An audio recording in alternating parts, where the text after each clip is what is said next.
The story of Purim is one of the most fascinating stories in Jewish history. At the center of it all is Queen Esther. In fact, the story was recorded in a document called Megillas Esther, the Scroll of Esther. What made Esther so amazing was the dichotomy of her life. She began quiet, meek, subordinate, and unambitious, never displaying any sort of confidence or strength despite her apparent beauty and status. The Megillah says anything Mordechai said, Esther did. She becomes queen, and the king says, "Who are you?" She says, "Nobody." "Where are you from?" "Nowhere." And then something happens, and she transforms into this power broker who stares down death and single-handedly outplays the king and Haman, the two most powerful men in the empire, and saves the Jewish people from annihilation. What happened? How did she transform like that? If you look closely at the story, you'll see the moment of transformation. Here's the background.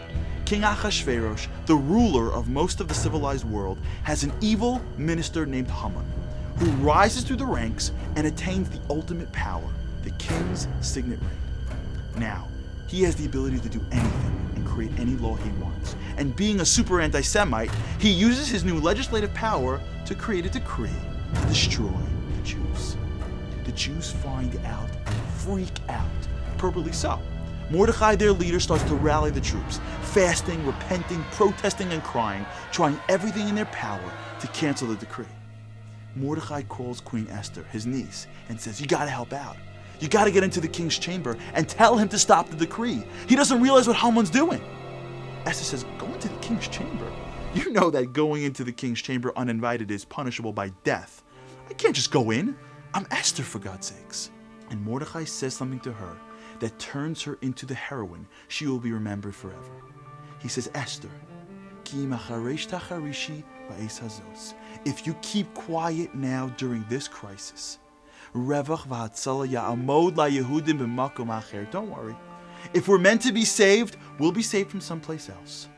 Va'at ubeis avich tovedu. But you and your legacy will perish. Umi yodea ki ma'es kazos higat lamachus. And who knows if this is the reason why you became queen.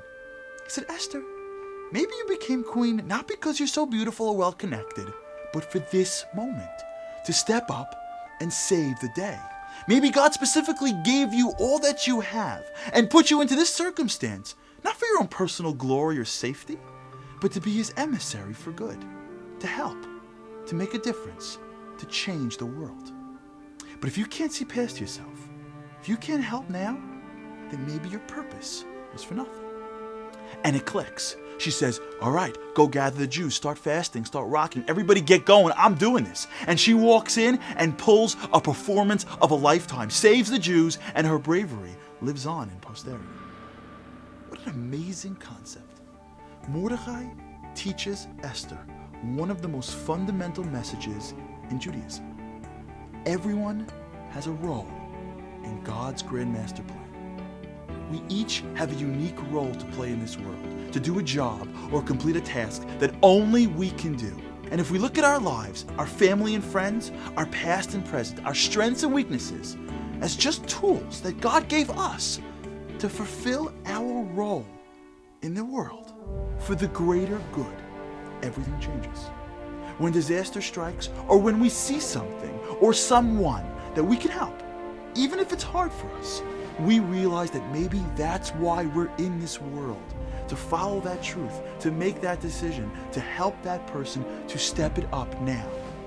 When we live this way, when we see ourselves like Esther, we find the courage, the strength, and the ability to act in ways we never imagined. This Purim, let's strive to be more like Esther, to recognize that we each have a role in this world and live our lives with that much purpose and meaning, knowing that God specifically chose us and gave us all that we have and put us in our circumstances to help him make a difference, to change the world in everything we do.